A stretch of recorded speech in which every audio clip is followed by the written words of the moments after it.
African Airways is appearing again before Parliament's Standing Committee on Public Accounts. It's been reporting back on its annual report, its financial statements and irregular, fruitless and wasteful expenditure for the past financial year. By all accounts, it's been a fairly torrid morning in that committee room. Annika Larsen, good afternoon to you and welcome. And you'll tell us a story, won't you, of an airline that has deep, extended and entrenched financial problems. You know, at one stage, Jeremy, I sat looking at the CEO, Vuyani Jarana, and I just thought, I never, ever want to be the CEO of SAA. And let me break it down for you and tell you why. It just doesn't seem to be a going concern. It filed its financial results late. The Auditor General said part of its problem was because of its previous delinquent directors, but they're just seemingly not able to pull themselves out of this mess. It looks like they're not going to be able to repay their 9 billion rand debt, which is due in March next year. It looks as if they're going towards having to ask government for another bailout. Remember, earlier this year they got a 10 billion rand bailout from government. Its domestic routes, apart from Mango, aren't making any money. It only owns about 9 of the 64 airlines that it currently is using. Its government still in talks to try and find an equity partner, but hasn't found one yet. And the airline's net loss widened threefold to 5.6 billion rand just in the last financial year. So it's not making money, it's almost bankrupt, and it's not being able to pull itself out of the mess. And MPs are feeling that the feedback they're getting from SAA executives is they're hearing more of the same. There's a revolving door of executives who keep on acting, and then they're removed, and then new lot come in, and they're starting from scratch again, and they're not satisfied with the presentation made by SAA today at all. So, Annika, essentially you're suggesting technically insolvent, and I think that's been common cause for quite some time.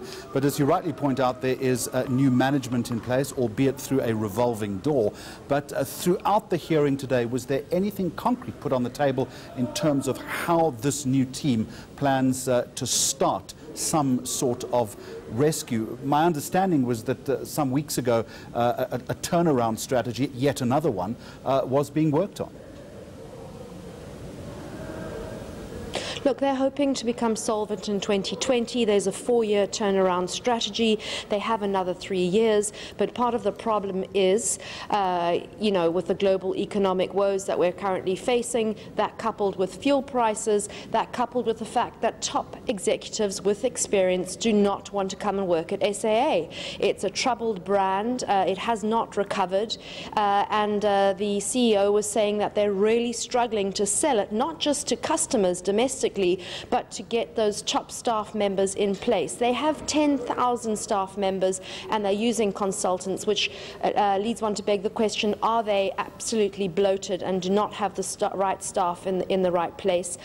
They don't seem to have proper forensic auditing systems in place yet. It seems like there's something they're working on. And on top of all this, which came up, was the 35 million rand which is being paid to a security company to protect its top senior executives who are trying to carry out recommendations made in those forensic reports to make changes, that their lives are threatened.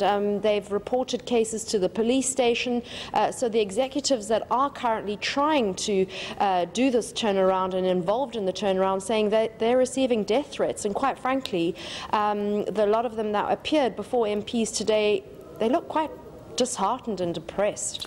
Annika, bluntly, what happens if they don't get this latest bailout that they're intimating that they need? Well, you know, that we keep on hearing about government. Well, since last October, we're hearing about government looking for this equity partner. If they don't get their bailout, well, then they go under. I mean, if they don't get this bailout, remember, we've been in this position before. They got the 10 billion rand from government. They had to pay off those debts by March this year. They couldn't get it together. So, you know, either it's got to find an equity partner, or it goes bust, in my view, or it gets another massive bailout that we as taxpayers and government just cannot afford.